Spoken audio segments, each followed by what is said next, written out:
الحمد لله القائل قل اللهم مالك الملك تؤتي الملك من تشاء وتنزع الملك ممن تشاء وتعز من تشاء وتذل من تشاء بيدك الخير إنك على كل شيء قدير أشهد أن لا إله إلا الله وحده لا شريك له وأشهد أن محمدا عبده ورسوله اللهم صل وسلم على سيدنا محمد وعلى آله وصحبه أجمعين أما بعد فيا أيها المسلمون اتقوا الله أوصيكم وإياي بتقوى الله فقد فاز المتقون قال الله تعالى يا أيها الذين آمنوا اتقوا الله حق تقاته ولا تموتن إلا وأنتم مسلمون.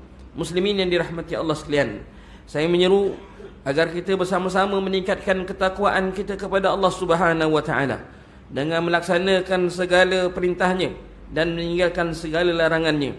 Marilah kita memberi sepenuh tumpuan kepada khutbah yang disampaikan.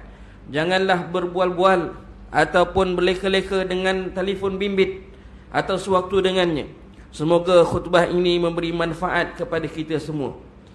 Mimbar menyeru kepada hadirin Jumaat sekalian agar marilah sama-sama kita memberikan perhatian sepenuhnya untuk menghayati khutbah pada hari ini yang bertajuk Raja Berdaulat Menjunjung Kasih Titah Ditaat.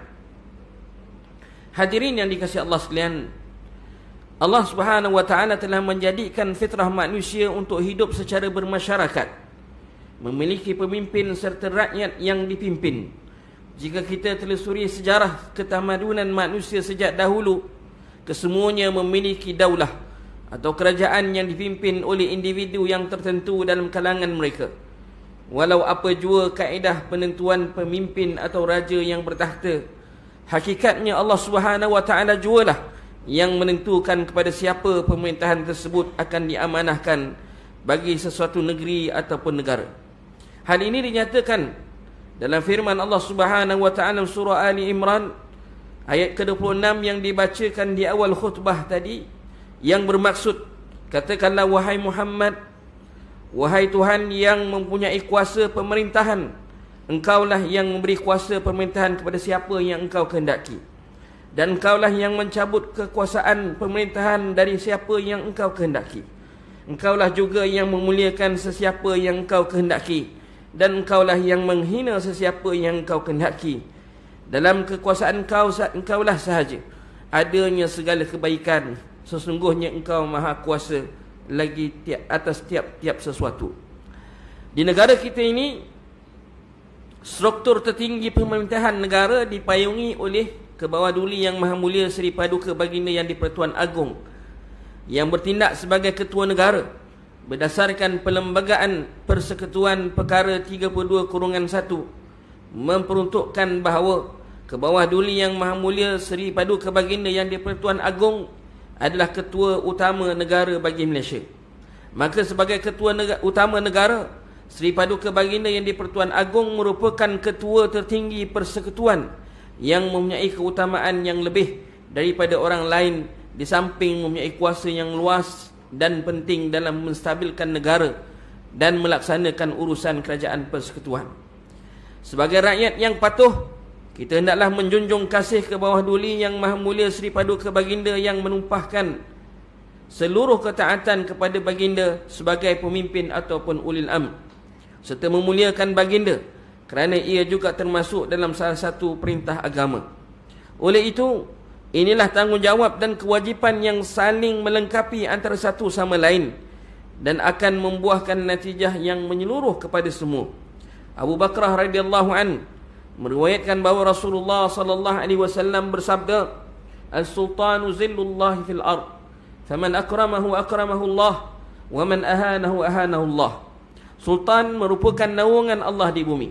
Barang siapa yang memuliakannya, maka Allah akan memuliakannya, dan barang siapa yang menghinanya, maka Allah akan menghinanya. Riwayat Imam Al-Baihaqi. Namun naungan Allah di bumi merupakan perumpamaan betapa besar dan beratnya tanggungjawab seorang sultan bagi memastikan syariat Islam dipahami, dihayati dan diamalkan oleh seluruh rakyat. serta memastikan dengan kesempurnaan Islam, masyarakat dapat hidup rukun damai dalam sebuah negara yang merdeka. Walaupun kadang-kala ketentuan pemerintah tidak sesuai dengan pandangan dan selera kita, namun selama mana keputusan tersebut bertepatan dengan hukum syarak serta menjaga kepentingan umat Islam secara keseluruhannya, maka ia wajib dipatuhi dan ditaati oleh seluruh rakyat. Diriwayatkan oleh Abdullah bin Umar radhiyallahu anhuma, sesungguhnya Rasulullah sallallahu alaihi wasallam bersabda, "As-sam'u wa ta'atu 'ala al-mar'i al-muslim fima ahabba wa kariha, ma lam yu'mar bi ma'siyatin, fa idza umira bi ma'siyatin fala sam'a wa la ta'ah." Mendengar dan taat kepada pemerintah adalah wajib bagi setiap orang Islam, sama ada dalam perkara yang disukai ataupun dalam perkara yang tidak disukai, selagi dia tidak diperintahkan untuk melakukan kemaksiatan. Dan jika dia diperintahkan melakukan kemaksiatan, maka tidaklah wajib dia mendengar dan mentaati. Hadis riwayat Bukhari. Mentaati arahan dan titah pemerintah merupakan satu tuntutan dalam Islam bagi memastikan kestabilan dan keharmonian sebuah negara berjaya dicapai dan dikekalkan. Mana mungkin suatu negeri atau negara yang akan tentram dan dapat menikmati hidup rukun damai jika rakyat dan pemimpin saling bersyakaran dan menyalahkan antara satu sama lain. Imam Al-Muzani rahimahullahu ta'ala menyatakan dalam kitabnya Syarhus Sunnah, "At-ta'atu li ulil amri fima kana inda Allah azza wa jalla mardiyan, wa ijtinabu ma kana inda Allah muskhitan." Ketaatan kepada pemimpin hanya pada perkara yang diridai oleh Allah Subhanahu wa taala dan menjauhi perkara yang dimurkai oleh Allah. Sekiranya ada kesalahan dan kekurangan yang dilakukan oleh pemimpin yang bersifat pribadi atau tanpa melibatkan penindasan ke atas rakyat, maka ia hendaklah ditegur dengan penuh hikmah dan beradab, dan bukanlah dengan mengangkat senjata dan menimbulkan huru-hara yang akhirnya akan menyebabkan kerugian kepada rakyat dan negara sendiri. Melihat kepada pentingnya mentaati arahan raja sebagai pemerintah, Abu Hurairah radhiyallahu anhu pernah meriwayatkan daripada Rasulullah sallallahu alaihi wasallam, sabda baginda sallallahu alaihi wasallam, "Man ata'ani faqad ata'a Allah, wa man ya'sini faqad 'asa Allah, wa man yuti'il amira faqad ata'ani, wa man ya'sil amir faqad 'asani." Sesiapa yang mentaati aku, maka dia telah mentaati perintah Allah. Siapa yang mengingkari aku, maka dia telah mengingkari Allah. Siapa yang taat kepada pemimpin, maka dia telah mentaati aku. Dan siapa yang mengingkari pemimpin, maka dia telah mengingkari kepadaku. Riwayat Muslim. Jika merujuk kepada hadis tersebut, jelas menggambarkan kepada kita betapa pentingnya ketaatan kepada pemerintah dan betapa besarnya ancaman terhadap mereka yang ingkar terhadap titah seorang raja yang berdaulat, serta berat tanggungjawab yang dipikul oleh seorang pemimpin umat Islam.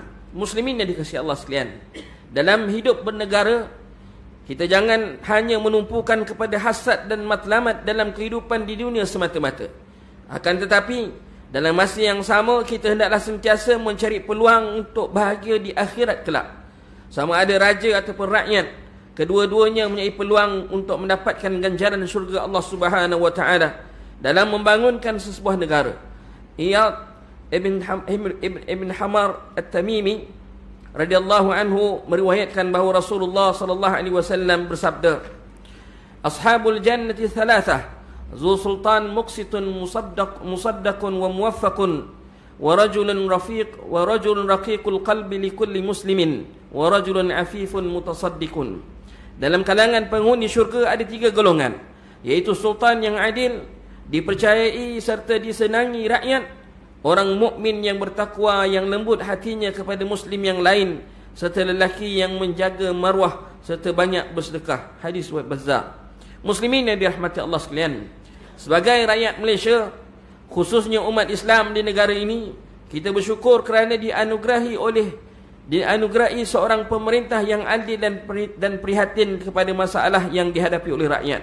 Di bawah pemerintahan ke bawah duli yang maha mulia Sri Paduka Baginda yang di-Pertuan Agong sebagai ketua negara, Baginda telah berjaya melaksanakan tanggungjawab menerajui kepimpinan negara dengan baik.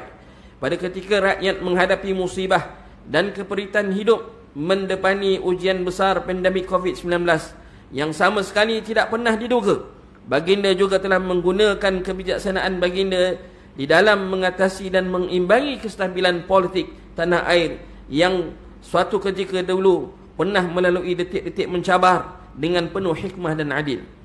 Memberikan sepenuh ketaatan kepada raja bukanlah bermaksud sebagai rakyat biasa kita tidak boleh menegur dan bersuara untuk membina masa depan yang lebih baik.